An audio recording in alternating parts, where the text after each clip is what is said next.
Hello there. This is a video regarding the HP LaserJet 2300 series of printer, and specifically about the problem with duplexing multiple page projects.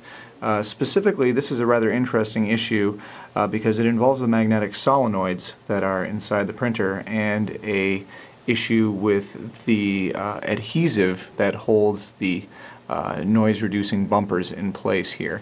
Now, I'm not going to necessarily talk about how to get the printer to this state. There are plenty of guides available online for that, but this is just to talk about how to fix the issue with duplexing and jamming problems. So, what I want to point out here is that this printer is probably at least 5 or 6 years old. I don't know the exact date, and it was brought into us because it was jamming. Basically, these solenoids here help hold the gears in place. Sorry if that's a little bit blurry there. I'll try to back it out a little bit. Anyway, so these gears get held back and forth by these solenoids, which are little magnets down here. Now, originally, when HP sells these, there's a little tiny bumper that basically prevents that noise there. But over the years, that bumper gets worn down, and then all that's left stuck on the metal is just the adhesive that originally held the bumper in place. And you can already probably tell where I'm going with this. What happens is that the adhesive just causes this little metal armature to stick in place, and then because printers depend on millisecond or less time differences, obviously everything goes downhill from there. So if you watch what happens here, basically when I release this, it should snap back right away, but if it sticks hard, you see how there's a delay when I release my finger from that.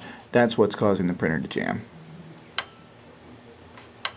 The one that causes the duplex problems in particular, I think, is this one, which has the exact same problem as the other ones. So, we have to remove those solenoids. Once you have the solenoid removed, just one screw down there should do it.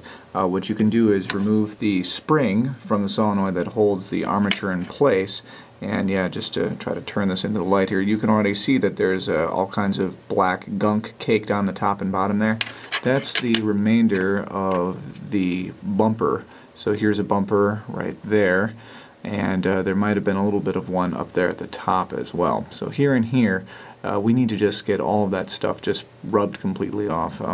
You can replace it with something, maybe wrap some string or some sort of non-adhesive method, but really, for a printer this old, I'm just going to choose to leave it completely uncovered. It might make a little bit more noise, but at least we can be assured that this problem isn't going to happen in the future. So we go find some rubbing alcohol and a tissue and go to work on it. So as you can see here, we've removed all of the adhesive from the armature of the solenoid, and we've also taken it off the body of the solenoid. We can see how clean that is right there. No more of that black adhesive.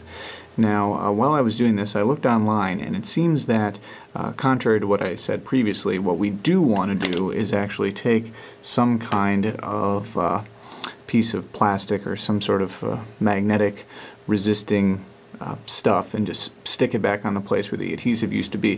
The reason for that is that a lot of times people just clean that off like I was planning on doing, and they don't replace it, and then there's a problem with residual magnetism from the solenoid. So it fires, it causes the metal to still be slightly magnetic, and then you have the same jamming and timing issues because, once again, all it takes is a microsecond of delay and then the printer will jam. So what I'm going to do is I'm just going to stick a little piece of tape back onto there, and I probably can't do that while I'm holding the camera, so I'll just demonstrate again when it's back. Now, as you can see, that's what it looks like with my little gray piece of electrical tape stuck on there.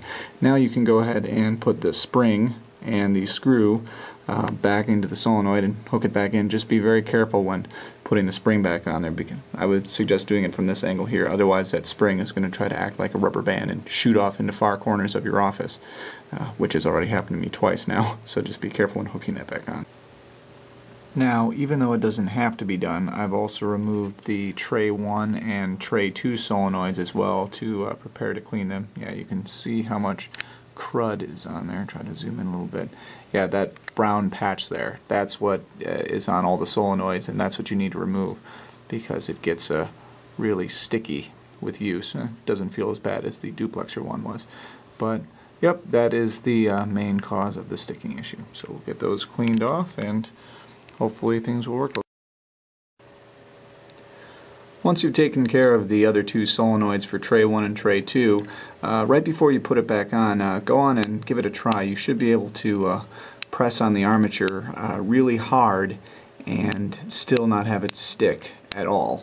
So that should mean that, of course, the adhesive, thanks to the little electrical tape I put on there, it's not going to pose a problem, and we're not going to have any issues with residual magnetism either. By the way, if anybody knows where this part goes to, I think it fell off of the network card box at some point, so I don't think it's anything important, but if you know where it goes, please let me know. Thanks.